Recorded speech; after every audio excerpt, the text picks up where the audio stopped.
Damos la gloria a Dios porque Él es el que se la merece, gloria al Señor. Y continuamos compartiendo la palabra del Señor que la dejamos la semana pasada, si nos acordamos bien, en los odres nuevos, los odres viejos, el tejido nuevo y el tejido viejo, en Mateo. Y hoy vamos a continuar hacia adelante en el capítulo 9, que estamos a punto de terminarlo del libro de Mateo. En este día vamos a compartir algo que yo he titulado que lo que es imposible para el hombre es posible para Dios. Y si bien nos recordamos, lo dejamos en el capítulo 9 y versículo 17, y hoy continuamos desde el capítulo Mateo 9, del 18 al 26. Bien, pues vamos a leer, como he dicho, estos versículos del capítulo 9 de Mateo. Dice así, empieza diciendo, mientras él decía estas cosas. ¿Qué cosas decía? Pues lo del paño nuevo, lo del paño viejo, lo del odre, y continúa ahora una serie de milagros.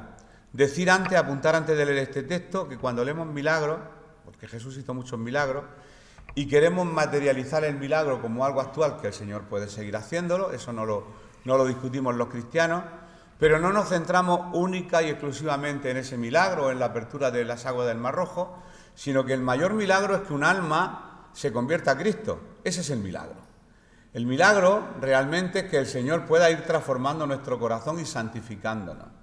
Porque cuando nos convertimos pensamos que ya está hecho y nos plantamos, está ya hecho todo, me planto y ahora, pues nada, ya soy cristiano, ya me voy con el Señor, pero hay un proceso de santificación y ese proceso lo lleva a cabo el Espíritu Santo en nuestras vidas. Cuando el Señor se marchó dijo, os dejaré al Paracletos, al Espíritu Santo, al Consolador, para que Él os guíe a la verdad y que a través de mi palabra podáis ser santificados. Leo.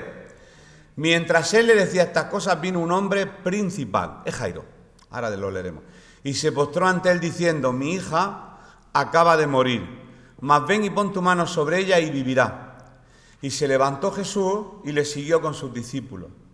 Y aquí una mujer enferma de flujo de sangre, desde hacía 12 años, se le acercó por detrás y tocó el borde de su manto, porque decía dentro de sí, si tocare solamente su manto, seré salva. Pero Jesús, volviéndose y mirándola, dijo, ten ánimo, hija, tu fe te ha salvado. Y la mujer fue salva, no dice sana, y la mujer fue salva desde aquella hora. Al entrar Jesús en la casa del principal, viendo a los que tocaban flauta y la gente que hacía alboroto, les dijo, apartaos, porque la niña no está muerta, sino duerme. Y se burlaban de él. Pero cuando la gente había sido echada afuera, entró y tomó de la mano a la niña y ella se levantó. Y se difundió la fama de esto por toda aquella tierra. Venimos diciendo que, aunque estamos leyendo el libro de Mateo, hay 3 evangelistas, Mateo, Marcos y Lucas, que narran las mismas cosas. Juan no se le considera un evangelio sinóptico, no estoy diciendo que no sea un libro inspirado por el Espíritu Santo. No digo eso, estoy diciendo que estos 3 libros se complementan y cuando leáis algo en un evangelio, leerlo en los 3, porque aquí no dice el nombre, en otro dice que Jairo, aquí no da un detalle que después sí da Marcos o da Lucas, y es importante leer cualquier cosa que leamos en el Nuevo Testamento en los 3 evangelios, y eso nos da una visión general de lo que queremos ver, y en esta mañana vamos a estudiar estos 2 milagros. Esto es un 2 en 1. Jesús sabía aprovechar bien el tiempo y camino de casa de Jairo se le presenta otro problema. No dice, bueno, no, ahora no es tiempo, el milagro lo dejamos para después. Sino que sobre la marcha, yendo a la casa de un principal de la sinagoga a resucitar a una niña de 12 años, por el camino surge otro problema y el Señor lo resuelve. Esto nos indica que Él nunca descansa, Él no tiene procesos de tiempo. Nosotros sí tenemos procesos temporales, pero el Señor no. Es un doble milagro lo que aquí encontramos. Y ya estamos en la última sesión de otros 3 milagros, después de todo el discurso que tiene con los fariseos, con los discípulos, con respecto a muchas cosas y a muchos asuntos. Daros cuenta que el Señor va soltando discursos y haciendo milagros.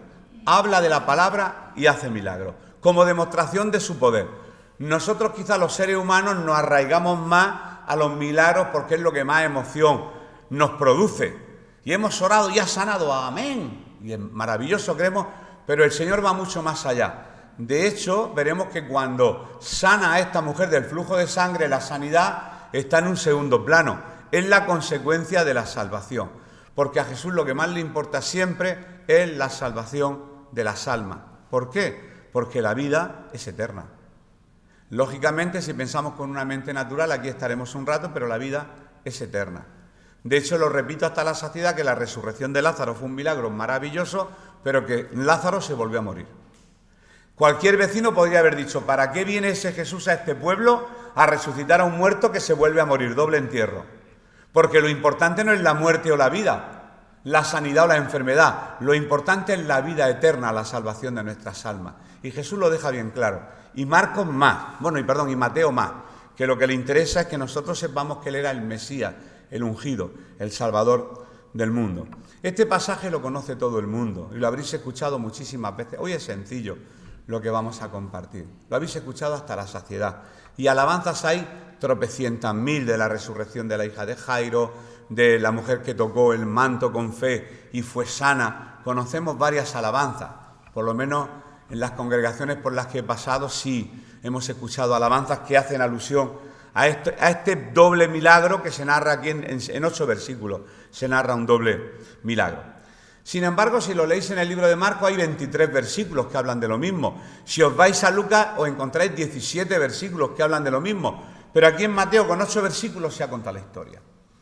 ¿Qué es lo que quiere decir? Que no pasó sí, pasó lo que pasó, pero cada uno lo narra desde su punto de vista. De los 3, el médico es Lucas. Por eso Lucas no dice una persona enferma, Lucas dice una mujer que tenía hidropesía. Inflamación del vientre por acumulación de líquidos. ¿Por qué? Porque habla, lógicamente, como un médico y utiliza el lenguaje. El Espíritu Santo utiliza su conocimiento médico. Mateo, pues lo que el Espíritu Santo utiliza es que constantemente está exaltando que Jesucristo es el Mesías, que ha venido a salvar. Por eso la palabra salvación en Mateo aparece un montón de veces, porque al Señor le interesa salvar. La sanidad es consecuencia. Sin embargo, nosotros nos quedamos con la consecuencia y nos olvidamos de lo más importante, que es de la salvación y la posterior santificación de nuestras almas. Por eso a veces pasa mucho tiempo, nos tiramos mucho tiempo en la iglesia y no somos tratados. Nos enfadamos con cualquier tontería, nos enfadamos con cualquier cosa que no me ha dicho, que no me ha hablado, que si esto se hace así, tendríais que hacerlo de la otra manera. ¿Por qué? Porque no hay crecimiento, hay ñoñería y niñería espiritual, porque no avanzamos en la santificación. Nos quedamos en el milagro del primer día cuando el Señor nos salvó, gloria a Dios que fuimos salvos, pero después hay un proceso en el cual muchas veces no queremos entrar, porque los procesos de Cristo o del Espíritu Santo son dolorosos, porque hay muchas cosas a las cuales tenemos que renunciar, al pecado, lógicamente, y a muchas cosas que batallan contra nuestra carne. Bien, ¿qué vemos en estos versículos que hemos leído? Pues vemos que la autoridad de Jesús, la autoridad, no solamente era hacer sanidad sobre enfermedades incurables. Esta mujer tenía una enfermedad incurable. Y no os digo nada de la hija de Jairo, incurable. Porque ahora vamos a ver quién era Jairo y si tenía dinero o no tenía dinero para pagar a los mejores médicos como la mujer. Y no hubo solución médica. Por lo tanto, era una situación límite. Y por eso aquí el evangelista saca a relucir estos 2 milagros. Son situaciones límite, donde el hombre no llega, donde el hombre termina, Dios empieza a actuar. No solamente el Señor aquí trata una enfermedad incurable, sino que también tiene dominio sobre la vida y dominio sobre la muerte. Ya lo hemos visto en otros versículos donde el Señor resucita a Lázaro. En Juan 11 viene la narración completa de la resurrección de Lázaro. Seguimos. Sabemos, por experiencia que Jesús tiene respuesta a todas las necesidades de los seres humanos. Y repito esto porque quizá no se ha entendido, a mí me costó años entenderlo, por eso lo repito tanto. Nos hemos centrado mucho en la sanidad física, y no digo que Jesús no pueda hacerlo. Y eso nos opaca la visión de ver cuál es lo realmente importante. Y lo realmente importante es la santificación de nuestras almas. Por eso, por desgracia, ¿qué es lo que ocurre? Que hay vidas, y las nuestras también, que a veces fluctúan y estamos arriba y abajo porque nos hemos centrado más en la emoción de fuera, lo externo, que en la santificación de dentro, lo interno. Y nos puede quedar la costra, la capa religiosa, conocemos el argot, el vocabulario, la palabra, las escrituras, tenemos una historia evangélica maravillosa, pero por dentro, a lo mejor en nuestros 40 o 50 años de vida, solamente le hemos dejado al Señor trabajar 1 mes y medio. Y no hemos batallado a lo mejor con el orgullo, con la envidia, con la rabia, con los celos, con las disensiones. A lo mejor todavía no hemos batallado con eso después de tantos años.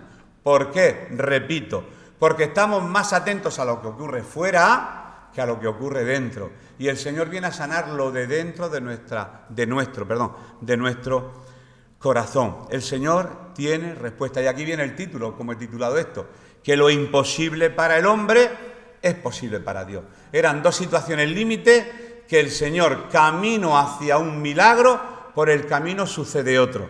Y el evangelista lo recoge magistralmente, tanto un milagro como otro. ¿Qué le pide Jairo? Los 2 primeros versículos que hemos leído. Mientras él le decía estas cosas, lo de los odres, vino un hombre principal, judío, y se postró ante él diciendo: mi hija acaba de morir, mas ven y pon tu mano sobre ella y vivirá. Y se levantó Jesús y le siguió con sus discípulos. Hemos leído el versículo 18 y 19 porque vamos a desglosar estos 8 versículos en el tiempo que tenemos para compartir la palabra. Hemos conectado, el versículo 18, hemos conectado una historia de Jesús hablando con sus discípulos, la hemos conectado rápidamente con la historia de este señor que se acerca. Mientras él terminaba de hablar estas cosas, un hombre le llega, se postra delante del Señor: que mi hija ha muerto. ¿Por qué? Porque tenía fe y sabía que él podría resucitarla. Era judío, pero pensar por un momento, ¿y cuando el centurión romano se arrodilla delante? O sea, un vencedor, una persona que ha venido a tomar una tierra, como Roma, que vino a invadir, un invasor, se arrodilla delante de un invadido para pedirle un milagro. Ven, di solamente la palabra y el siervo sanará. Leemos las cosas porque las sabemos de memoria, pero si nos centramos y nos vamos a la época, como ayer comentaba contigo, el tema de que Jesús se fuera a comer con la casa del publicano es como si hoy en día Jesús se fuera a comer a la casa de un gay. La gente sabe, ¿cómo? La gente se habría hecho las manos a la cabeza. Un publicano. Si eso era el peor enemigo que podía tener el pueblo judío. Cada época tiene una faceta en la que el pueblo de Dios se escandaliza. Pero tranquilos, que esto va por modas. Y esto va por siglos. Pasará esta moda y vendrá otra. Y pasará esta moda y vendrá otra. Porque no son las modas, es el corazón del ser humano. Nosotros somos los que clasificamos los pecados. El Señor nunca lo hace. El Señor ama al pecador y se acerca y come en casa de este publicano. Como hubiera comido en la casa de cualquiera, a él no se le hubieran caído los anillos. Nosotros nos habríamos encargado de criticar, de cómo se te ocurre, gentuza, ese pecado, esa abominación al Señor. Y habríamos rápidamente sacado nuestras armas de defensa, porque somos más justos que nadie, humanamente hablando. En el Señor sabemos que no es así. Pues vino un hombre. Bien, no vamos a... Ahora te iré diciendo yo con antelación los textos, para que te dé tiempo. Pero los relatos, estamos leyendo Mateo, Marcos y Lucas, sabemos 2 detalles más. O sea, si leéis solamente este versículo, pues un hombre principal. Pero si leéis los otros evangelios, veréis 2 detalles. Primero, el nombre del principal, que era Jairo, y segundo, que era uno de los principales de la sinagoga. Uno no era cualquiera de la sinagoga, un principal de la sinagoga, encargado del orden, de la liturgia, de la composición de la reunión, de cualquier falta espiritual que hubiera, del orden tanto físico, en el orden de los asientos, una persona que ordena, uno de los principales, encargado de las organizaciones de los cultos, las fechas, los retiros, un encargado de cualquier actividad que se llevara a cabo dentro de la sinagoga. Era una persona principal. ¿Por qué? Pues porque todos los judíos en cada una de las sinagogas tenían un principal que se encargaba de la supervisión. Posteriormente a estas personas se le llamaron episcopos, supervisor. Más adelante, apóstoles, dentro de la Iglesia católica existe obispos, arzobispos, y todo viene de lo mismo, del supervisor, el que supervisa la obra. Pues los judíos estaban acostumbrados a tener principales en la sinagoga. Y bueno, aquí he tomado un dato de un comentario. Eran los responsables de organizar todo lo referente al servicio religioso que allí se prestaba, en la sinagoga. Bien, seguimos. Este hombre, Jairo, conocía a Jesús, Por supuesto. ¿Había oído de su fama? Claro. Y posiblemente hasta habría predicado en la sinagoga a la cual pertenecía este principal. ¿A qué sinagoga la conocemos? A la sinagoga de Capernaum. ¿Conocemos esa sinagoga? Pues que sepáis que este señor organizaba los cultos en esa sinagoga que hay allí en Capernaum, o Cafarnaum, como se diga.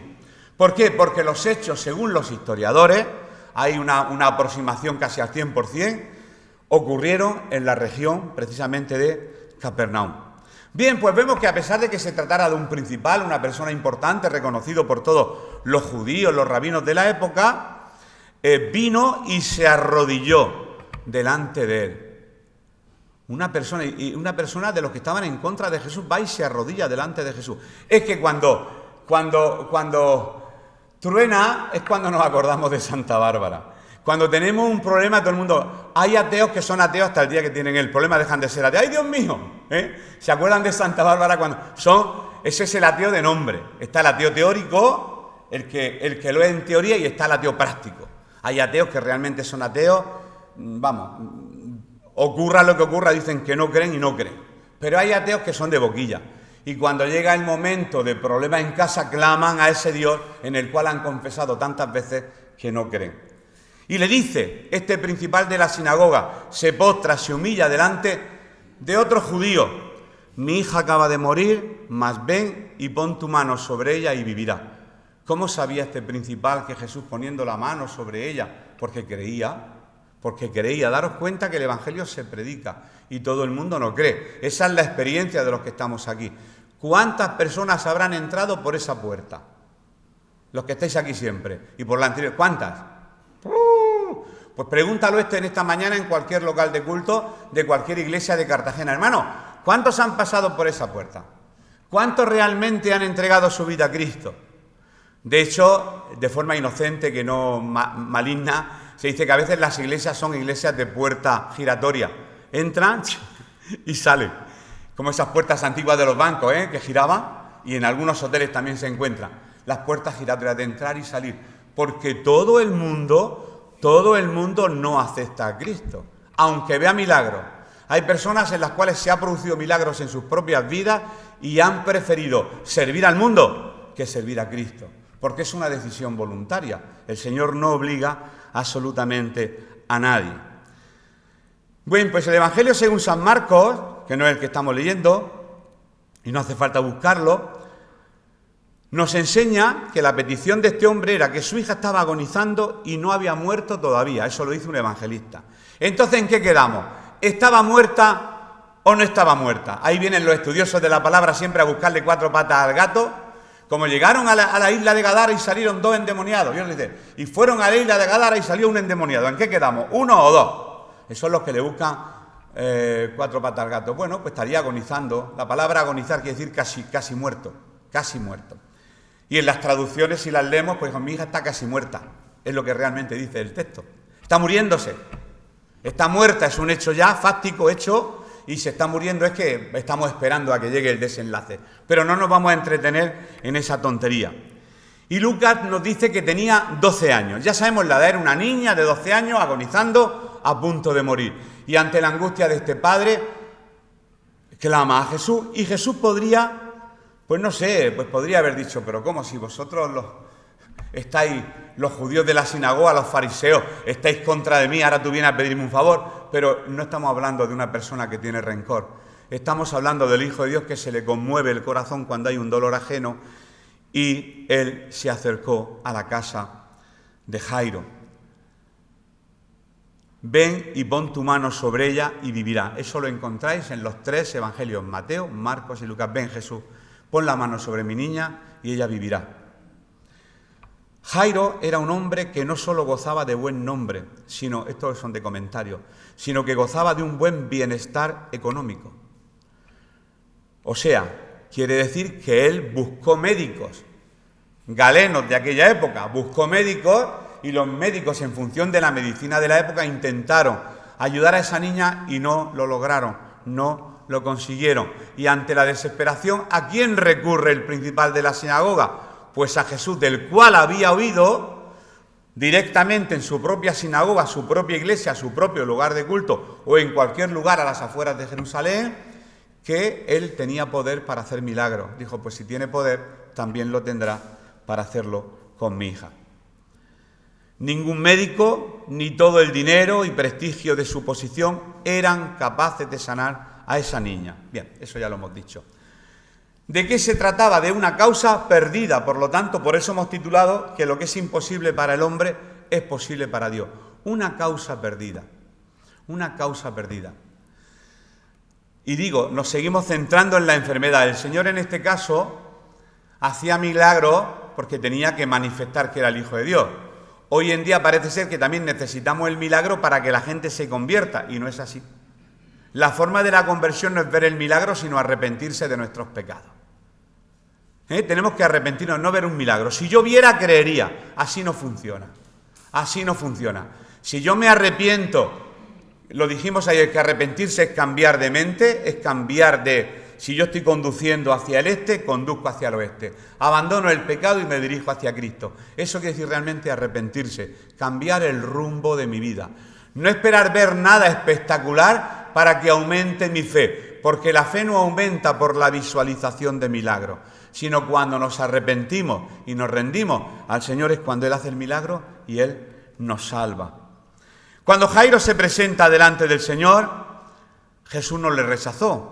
¿Por qué? Pues porque Jairo pertenecía a un grupo que odiaba a Jesús. Jesús no le rechaza. Al contrario, se levanta y le sigue. Dice, venga, vamos hacia tu casa. Y camino hacia su casa ocurre el segundo milagro. ¿Cuál fue el segundo milagro? Versículo 20 al 22 de este mismo texto. Una mujer con flujo de sangre. Y ahora vamos a... Le pregunté el nombre de la enfermedad en carne, me la ha dicho mitomotí, no me acuerdo. Pero esta enfermedad tiene un nombre, ¿eh? Lucas ni siquiera la describe con el nombre porque eso es un nombre médico que le han puesto ahora. Pero esto es una enfermedad literal que tenía esta señora. Y aquí una mujer enferma de flujo de sangre desde hacía 12 años. Se le acercó por detrás y tocó el borde de su manto porque decía dentro de sí, no en voz alta, lo pensaba, si tocare solamente su manto seré salva. Pero Jesús volviéndose y mirándola dijo, ten ánimo hija, tu fe te ha salvado. Y la mujer fue salva desde aquella hora. Os aseguro que las 4 veces que aparece aquí el verbo salvar es sozo en griego, que literalmente quiere decir salvación completa. Y la salvación completa un judío la entendía como entrar en el reino de los cielos y como consecuencia en ese caso la sanidad de su cuerpo. Pero lo principal del milagro era la salvación del alma. Y eso tendremos que ir trasladándolo a nuestro siglo para entender que el milagro es cuando una persona acepta a Cristo. ¿Cuántas veces en los centros de rehabilitación hemos orado cuando el SIDA hizo tantos estragos aquí en España, que no había retrovirales ni tanto medicamento para los anticuerpos? ¿Por cuántos chicos hemos orado antes de morir? Aceptaron a Cristo y posteriormente murieron, claro, porque hay que morirse. Es que tenemos que morirnos. Yo no quiero, si me pongo enfermo con 70 y tantos, que vamos, ni me unjáis ni me resucitéis, porque yo me quiero ir con Cristo. ¿Para qué me vaya a resucitar si nos tenemos que ir? Si ese es el final de la meta. ¿Os dais cuenta? Nos centramos más en el milagro que en la santificación de nuestras almas. Que se nos quede eso bien grabado a fuego. Estos chicos, ora porque me quiero encontrar con Cristo cara a cara, porque estoy terminal. Claro que se oraba por la enfermedad, pero lo importante de aquel muchacho llamado Emilio no era tanto la enfermedad, sino como la salvación de su alma. Y aceptó a Cristo como su Salvador, y sabemos que en cuanto cerró sus ojos aquí en este hospital del Rosell, él se encontró en la presencia del Señor cara a cara. Ese es el milagro. Ese realmente es el milagro, encontrarse con Cristo cara a cara. Y es por lo que tenemos que luchar. Sabemos del dolor que queda en la tierra por una pérdida. Lo sabemos y nuestro deseo es que eso no ocurra, pero ocurre. Seguimos hacia adelante. Esta historia, la que hemos contado de Jairo, parece que tiene un paréntesis, porque yendo de camino, una mujer. ¿Y por qué esta mujer no habla? ¿Sabéis por qué? Porque era una mujer inmunda. Y una mujer inmunda no podía abrir la boca. Sabemos que en Jerusalén los cementerios estaban a las afueras de la muralla. En un comedor que estábamos allí en Jerusalén, a una señora empezó a salirle sangre, Paco, ¿nos recuerdas? Y rápidamente la sacaron fuera y le preguntamos a alguien, dijo que está inmunda. ¿Qué quiere decir que está inmunda? Porque la sangre Es una inmundicia dentro de la costumbre judía. Y salió de aquel lugar. Yo no lo entendí, lógicamente hace ya tantos años de aquello, y ahora puedo entenderlo. Era una mujer inmunda porque tenía flujo de sangre. Y ella no podía decir abiertamente, Señor, que he oído de ti hablar, tengo flujo de sangre. La que se habría liado, la habrían cogido y la habrían echado de allí. Y ella, de una manera muy pícara, se acerca y toca, ¿qué toca? El borde del manto. ¿Sabéis lo que tienen en el borde del manto los judíos? No, las 643 leyes. Fue a tocar la teología, la salvación, la fe, la creencia. Fue a tocar eso. El borde del manto, por donde no recuerdo cómo, las filacterías. Fue a tocar las filacterías del manto que colgaban. Ay, si tocare solamente esa parte santa de este Señor, seguramente yo sería sana. Ella se hizo sus cábalas y le salió bien la jugada. Le salió bien la jugada y realmente fue sana de su azote. Marcos, sin embargo, nos dice Marcos y Lucas nos dice que esta mujer había gastado todo lo que tenía ahorrado en la hucha, se lo gastó en médicos, pero nunca había encontrado solución a su enfermedad. Así que imaginaros la situación también trágica de esta mujer. Dos situaciones límite, una niña a punto de morir, una mujer con flujo de sangre, sin un duro, todo gastado en médicos y aparentemente no tenía solución. 12 años. Y durante 12 años, pues una pérdida de sangre constante, como cuando se sangra por úlcera, se produce debilidad y los médicos, cuando alguien va con una úlcera sangrante, me ha pasado, nada más mirarte, tienes una anemia como la copa de un pino porque estás perdiendo, hay una fuga. Seguramente será lo que tenga el aire acondicionado, una pequeña fuga hace que estemos aquí asados de calor. Una pequeña fuga hacía que esta mujer estuviera debilitada, con una tez seguramente pálida, seguramente. Y segundo, según un versículo que no vamos a buscar, que está en Levítico, era una persona inmunda según la ley de Moisés. Y como ella lo sabía, no quería decirlo en voz alta. Sin embargo, Jesús, ¿qué es lo que hace? ¿Qué es lo que hace Jesús? Siempre va contra la religión. Dice, chica, ¿qué te ha pasado? Que tenías flujo de sangre, vamos. Lo dice en voz alta. Y ella diría, pero calla, que no quiero que se entere la gente. Pero es que a Jesús le da igual. A Jesús eso le daba igual. Quería hacer público el milagro y la necesidad de aquella señora y que Dios no rechaza a nadie, tenga la enfermedad o tenga el pecado. Porque enfermedad y pecado es paralelo en la Biblia. La lepra, símbolo del pecado. La limpieza de Naamán, bañándose, como ayer hablamos, símbolo del pecado que es limpiado por el agua del bautismo. Jesús iba de camino a la casa de Jairo y esta mujer no tuvo valor ninguno de solicitarle el favor divino, de una forma discreta. ¿Por qué? Lo he dicho, su condición de inmunda no se atrevía a acercársele y decirle, Señor, tengo este problema. De hecho, un rabino, un maestro de la ley, un maestro judío, nunca, jamás se habría acercado a esta mujer de saber la enfermedad que realmente tenía. Nunca se habría acercado a una mujer de estas condiciones. Sin embargo, Marcos dice, estoy diciendo la misma historia contada por varios, para que entendáis lo que estoy haciendo. Dice que una multitud le apretaba, esta historia la conocéis mejor, y a Jesús le apretaba una multitud. Y Jesús dice, ¿quién me ha tocado? Esa historia la conocéis. Señor, si la gente te está apretando y te atreves a decir quién, pues todo el mundo. ¿No ves que están detrás de ti con un fervor? No, pero alguien me ha tocado de una forma especial porque he notado que poder ha salido de mí. Notó que el toque de alguien, de los que le apretaban, fue un toque especial. Hay personas que están muy cerca del maestro pero le empujan, ni se enteran que el maestro está al lado. Pero hay personas que sí tocan a Jesús de una forma especial. Y cuando nos acercamos a Jesús, como tenemos que realmente que acercarnos, el Señor sana cualquier flujo de sangre de nuestra vida y trae sanidad, santificación y salvación. Cuando vamos con fe a acercarnos a Jesús es cuando se produce el milagro. Bueno, es la simbología que se saca de esta historia bíblica. Marcos lo dice de esa manera, si lo leéis después en casa si queréis. Por ejemplo, en Marcos, vamos a buscar Marcos 5:28 y vamos a ver un versículo cortito y lo vamos a entender. ¿Por qué? Porque hemos leído Mateo que da pocos detalles en esos versículos, pero Marcos y Lucas dan, 23 versículos dan para mucho. Para contar, falta poner hasta el nombre y apellido de la mujer y de qué familia era, podría poner más detalles. Pero Marcos 5:28 dice, porque decía la mujer, si tocare tan solamente su manto, seré salva. Si solamente tocare su manto, qué fe tenía esta mujer. Y fue su fe, no la que la sanó, que también, sino la que la salvó. Y ahora veremos lo que quiere decir el verbo salvar cuando Jesús le dice, tu fe te ha salvado. Algunos comentaristas ven que esto era una fe, en esta mujer ven una fe imperfecta. Imperfecta en el sentido de que omite parte de la verdad, medio engaña para acercarse al maestro así a hurtadillas, pero esta fe imperfecta pone en movimiento un poder perfecto. Porque el Señor sabía la condición de aquella señora, sus temores, sus miedos, su situación.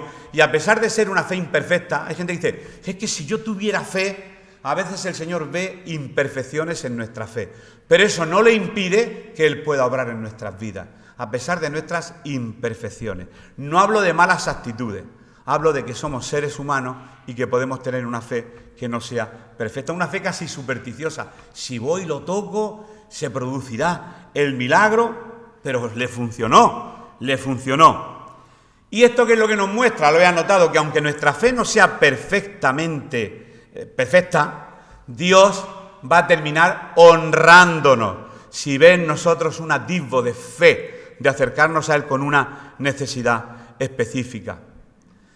Bien, cuando dice el versículo, buscarlo si queréis en casa, que tocó el borde de su manto, yo siempre entendí que era pues la parte baja, ¿no?, de la túnica, se refiere a una franja o borla que servía para recordarles a los judíos constantemente la obligación de obedecer los mandamientos de la ley. Esa parte del manto fue la que tocó. Y eso se encuentra en un texto, no lo vamos a leer, que está en Números, capítulo 15, podéis leer ese tema.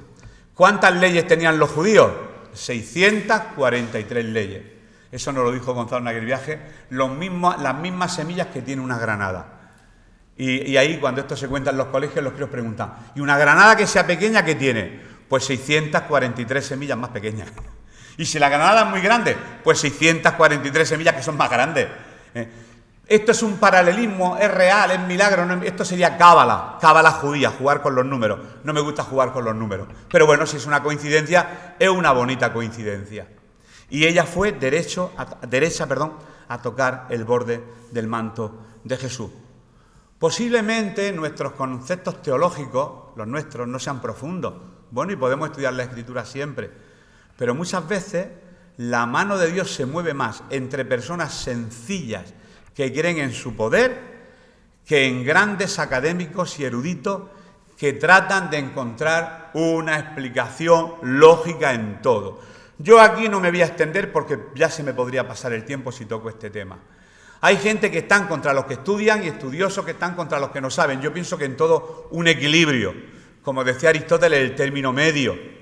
Pero no el conocimiento nos hace salvos, lo sabemos. Eso no quiere decir que no tengamos conocimiento, pero no es lo que nos salva. Y a veces la fe sencilla de esta mujer, que dentro de su poco conocimiento teológico sabía que lo que representaba esa parte del manto, representaba la ley judía, se acercó a la parte más sagrada del manto para que se produjera. Como yo me voy de peregrinaje a tal sitio porque allí es donde se produce el milagro, en ese lugar geográfico específico.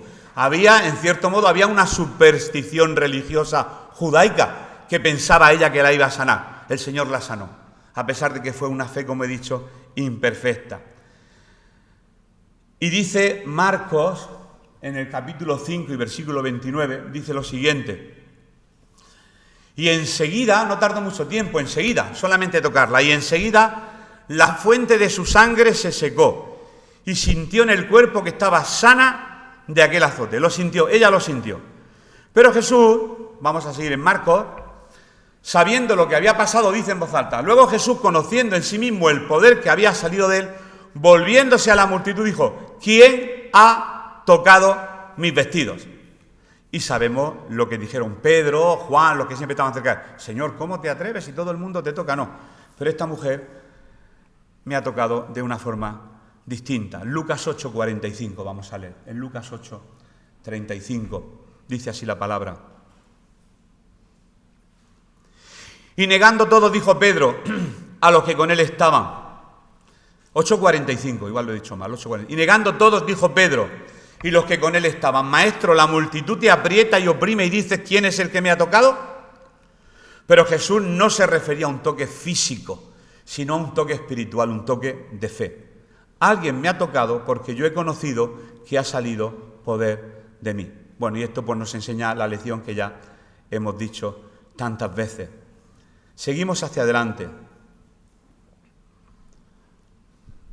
Vamos a buscar Lucas 8:47. La mujer es descubierta. La mujer es descubierta. Cuando Jesús dijo en voz alta: ¿quién me ha tocado?, la mujer se escondería. Yo me imagino la escena, se escondería.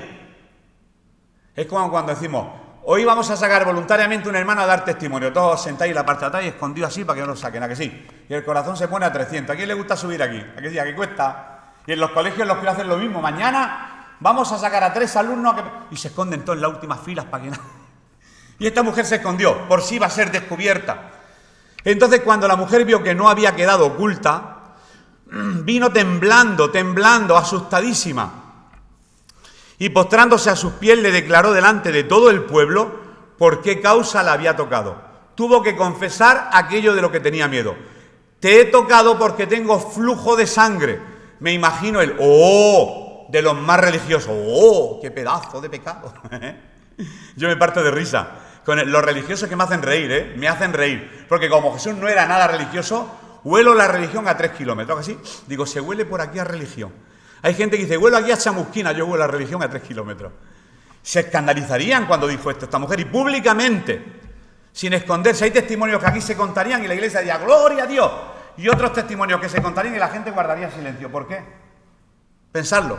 Solamente es un caramelito para que lo saboreemos en casa. Lo saboreamos en casa y vamos a entender lo que realmente hay dentro de nuestros corazones. Hay que decir gloria a Dios siempre que el Señor transforma una vida, venga del mundo de donde venga, porque es el Señor el que tiene poderes para salvar a todos y cada uno de los seres humanos, estén en el pecado en el que estén. Bien, pues le declaró delante de todo el pueblo por qué causa le había tocado y cómo al instante había sido sanada. Vale, sigo hacia adelante porque queda poquito. Jesús le dice que tuviera ánimo, que su fe la había salvado. Y ahora, lógicamente, pues yo me voy al diccionario, porque yo quiero entender lo que está diciendo la Biblia. Y salvado, en griego es sozo, literalmente quiere decir salvación completa. Buscarlo, S-O-Z-O, en caracteres castellanos. Caracteres griegos sería sigma, pero es lo mismo, buscáis sozo. Y pone salvación completa, no incompleta. Y por salvación completa en la ley judaica se entendía salvación del alma y sanidad del cuerpo, pero como añadidura. No como lo principal, como añadidura. Salvación completa. ¿De qué? De sus problemas, enfermedades, temores, enemigos y de la paga de sus pecados. Hay una gama de cosas que el Señor toca cuando viene a nuestras vidas. Una gama de facetas. O sea, una faceta quiere decir una parte de tu carácter, porque tenemos muchas facetas. Somos almáticos, somos carnales, somos espirituales, somos trinos. Y hay muchas facetas de nuestra vida que el Señor tiene que tocar. Y en ese caso lo tocó todo, porque le dio sozo, salvación completa, íntegra, cuerpo, alma y espíritu. Hizo una mujer nueva. Y lo del flujo de sangre fue lo más pequeño que hizo, fue un detallito más, que para nosotros sería lo más grande a contar. Y fue sana de la lepra. ¡Amén! Una alabanza para el Señor. ¡Wow! ¡Has cambiado! ¡Aleluya! Está bien, claro que sí, pero yo digo aleluya cuando un alma se salva y se va a encontrar con Cristo cara a cara cuando muera. Ese es el milagro real que Cristo ha venido a hacer a esta tierra, a salvar a las almas. No nos desviemos por el lugar de la emoción, que está muy bien, las emociones no son malas. De vez en cuando todos hemos llorado en la presencia del Señor y seguiremos haciéndolo, y que así ocurra, que seamos tiernos delante de su presencia, pero que no sea la ternura lo único que nos lleve en santificación, sino también otras cosas, que sea el poder del Espíritu Santo quien vaya transformando. Y la mujer fue salva desde aquella hora. Y vamos ya a la última parte, para que no se me haga más tarde, versículos últimos, del 23 al 26. Ya esa mujer ha sido sana, salvada completamente, íntegramente, cuerpo, alma y espíritu, y ya ha llegado. En esas entremedias ya ha llegado a la casa de Jairo, y lo dice la palabra. Al entrar Jesús en la casa del principal, viendo a los que tocaban flauta, ahora os diré por qué tocaban la flauta, tocaban la flauta en un entierro, y la gente que hacía alboroto les dijo: apartaos, porque la niña no está muerta, duerme. Y se burlaban de él, pero cuando la gente había sido echada fuera, entró y tomó de la mano a la niña, y todos sabemos lo que le dijo a la niña, ¿verdad? Y ella se levantó y se difundió la fama de esto por toda aquella tierra. Y menos mal que había echado a los que estaban dentro, que si llegan a quedarse dentro la fama hubiera seguido más lejos, porque la gente no se callaba. Oye, vengo de la casa de... Y una niña ha sido sana. ¿Cómo? ¿Quién lo ha hecho? Un hombre que se llama Jesús. ¿Dónde vive? En Nazaret. Y eso se pasaba de boca en boca y la gente iba a por el milagro, a por el milagro, a por el milagro, a por el milagro. En lugar de mirarse a sí mismo, quería el milagro. Está bien el milagro, Jesús hace milagros, lo sabemos. Pero lo importante, por lo menos para mi vida, igual por la edad, yo lo que quiero es salvarme y encontrarme con Cristo cara a cara. Hombre, si hay sanidad, pues digo, gloria a Dios, gracias Señor, porque creo, confío. El Señor me ha sanado de muchas cosas a lo largo de toda mi vida y lo creo con todo mi corazón. Bueno, pues deciros que los demás evangelios sobre este texto nos dan mucho más detalles, que no los vamos a nombrar en esta mañana. Pero sí, mientras que estaba ocurriendo el milagro de la sanidad de esta mujer, los minutos contaban para Jairo. Decía, como que no vamos a llegar a tiempo, que no vamos a llegar a tiempo. Y efectivamente se le acercan unas personas de su casa, mientras él aún hablaba, vinieron de casa del principal de la sinagoga diciendo: no te esfuerces, Jairo, tu hija ha muerto. ¿Para qué molestan más al maestro? Y justo ese es el momento de angustia más grande para Jairo. En el momento de más angustia para nuestras vidas, cuando parece que todo está perdido, cuando aquellos judíos tenían delante el Mar Rojo y venían detrás los egipcios, ahí estaba todo perdido. Justo en ese momento es cuando se abre el mar. Y el mar en nuestra vida se ha abierto muchas veces en los momentos más trágicos, cuando parecía que todo estaba perdido, un problema de cualquier tipo, sea enfermedad, economía, lo que sea. El Señor al final, sea con consuelo, sea como sea, siempre nos ha abierto un mar rojo. ¿Por qué molestan más al maestro? Y Jesús dice: no temas, cree solamente, no te fijes en las circunstancias, tú cree, no temas. Claro, es difícil en una situación así. A mí mira que me lo han dicho en situaciones difíciles. Hermano, el Señor está contigo. Y por dentro, sí, pero si tú estuvieras como yo estoy ahora mismo, no querría estar en mi lugar, porque somos humanos. Pero el Señor en los momentos más trágicos nos dice esto: no temas, cree solamente. Es la indicación que le da. Cree solamente. Sin importar el problema que tengamos, el Señor solo nos pide no temer y creer. Con eso es suficiente. ¿Qué es lo que hizo Jesús? Entró en la casa del principal. Sabéis que había la costumbre era cuando alguien moría se le pagaba a unas mujeres llamadas plañideras. El oficio, llorar. Entonces era un teatro, era un paripé, porque lloraban por alguien al que ni siquiera querían. Tú imagínate, 100 euros y te va al entierro a llorar. Madre mía, ¿te imaginas? 100 euros en media hora de llanto. ¡Oh! Pues eso hacían.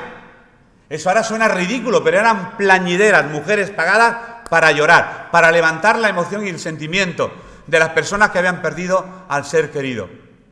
Y cuando lo iban llevando hacia el entierro, pues había gente que tocaba flautas, en esa situación estaban. ¿Está muerta? No, duerme. Cuando dice duerme, se refiere todavía no está muerta, aunque se han encontrado lugares en Israel de personas enterradas, daros cuenta que la medicina no estaba tan avanzada. Hay personas que las han enterrado sin morir. Eso se llama catalepsia. Y después se han encontrado, esto suena muy, ¿verdad?, a película de terror, tumbas donde las personas se han revuelto dentro de las cajas, se han arañado, porque no había un certificado de defunción siglo XXI emitido por un buen médico.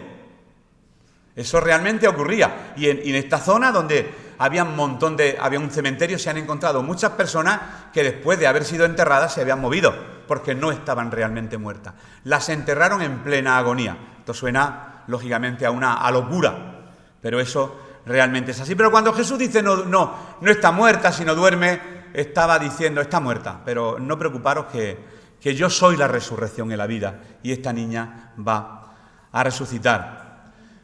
Pocas horas después de su fallecimiento se lo envolvieron en sábanas, la colocaron en una especie de camilla, la condujeron al cementerio, que eran cuevas donde se colocaban a los difuntos, y había un grupo de plañideras llorando y un grupo de personas tocando flauta. Era la costumbre de los enterramientos. Ahora tenemos otras costumbres, tanatorio, cementerio, y si vas a Francia, pues mantienen el cadáver durante 6 días. O sea, y Francia es un país vecino. Cada país tiene una cultura sobre los funerales. Y en Estados Unidos, pues estáis hartos de verlo en televisión, ¿verdad? Cómo lo bajan automáticamente, como el Salmo 23. Allí las iglesias en Estados Unidos tienen 3 partes. Es una rueda que gira y te pone el escenario evangélico, el protestante y el ortodoxo. Y en función de la religión que seas, te ponen un escenario y otro. Hay toda una cultura detrás de la muerte. Y en esa época había la suya. Y Jesús lo sabía. Así dice el Señor de los ejércitos: considerad y llamad a las plañideras que vengan. Buscad a las hábiles en ese oficio. Hay que tener mucha habilidad para llorar sin tener ganas. Llorar sin tener ganas es muy difícil. De hecho, los actores de Hollywood habréis visto películas maravillosas donde alguien llora y hay gente que está rodando, el guionista, el productor y los cámaras. Y tú tienes que llorar algo que no sientes. Eso es un espectáculo, eso es un teatro. Y Jesús se encontró con un teatro. Y lo primero que hizo fue echar la incredulidad fuera. Vosotros fuera. La incredulidad siempre tenemos que echarla fuera de nuestra vida. Si no, no se produce el milagro. Y a veces no vemos milagros porque, y cuando hablo de milagros no estoy hablando de sanidad física, milagros de transformación de vida porque hay incredulidad en nuestros corazones. Y lo primero que hizo el Señor fue echar la incredulidad fuera de esa casa. No lloréis, no está muerta, duerme. Y se burlaban de él. Pero ¿cómo dices que si acabamos de ver cómo ha expirado? Ya estamos terminando. Jesús le dijo, eso lo dice Marcos, en perfecto hebreo: niña, a ti te digo, como dice, talita cumi. Esa frase la hemos escuchado, talita cumi. Niña, a ti te digo, levántate. Y al instante la niña se levantó y tomó de la mano a la niña. Ella se levantó, la entregó a sus padres y le dijo: dadle de comer. Lo primero que hace el Señor cuando resucita a alguien, darle de comer, que coma. Porque en ese estado necesita alimentarse y que ese cuerpo físico vuelva de nuevo a vivificarse. Y de nuevo el Señor hizo un segundo milagro. Entonces su espíritu volvió, se levantó y él mandó que se le diese de comer y sus padres estaban atónitos. Pero Jesús les mandó que a nadie dijesen lo que había sucedido. Nunca obedecían y lógicamente lo contaban. La fama de Jesús se extendió por toda aquella zona de Capernaum, Galilea y demás. Y termino con esta frase.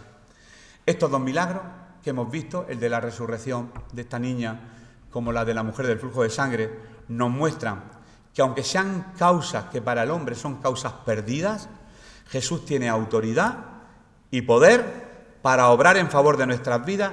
Solamente se nos pide tener fe. En este caso nos remitimos a milagros concretos de sanidad y resurrección. Pero si hablamos ahora mismo que el Señor sane nuestras almas y resucite nuestros espíritus, porque a veces estamos muy dormidos y necesitamos que reavive, que podamos transmitir al mundo el milagro de resurrección espiritual que ha hecho en nuestras vidas. No estoy diciendo que no crean los milagros, esto tenemos que entenderlo. Yo sé que el Señor nos va a dar luz para entender este tema. Esto es decir, que no oramos por los enfermos, pues claro, por supuesto. ¿Y creemos que Dios tiene poder para hacerlo? Claro. Y cuando alguien sana o sale bien de una operación, que decimos gloria a Dios, claro que lo creemos. Pero que por encima de eso, que lo que más nos tiene que importar son las almas que puedan salvarse y puedan conocer a Cristo. Este es el mayor milagro que puede ocurrir al ser humano. Así que aquí lo dejamos en esta mañana y continuamos Dios mediante la próxima semana, creo que en Mateo 9, 28 o 29.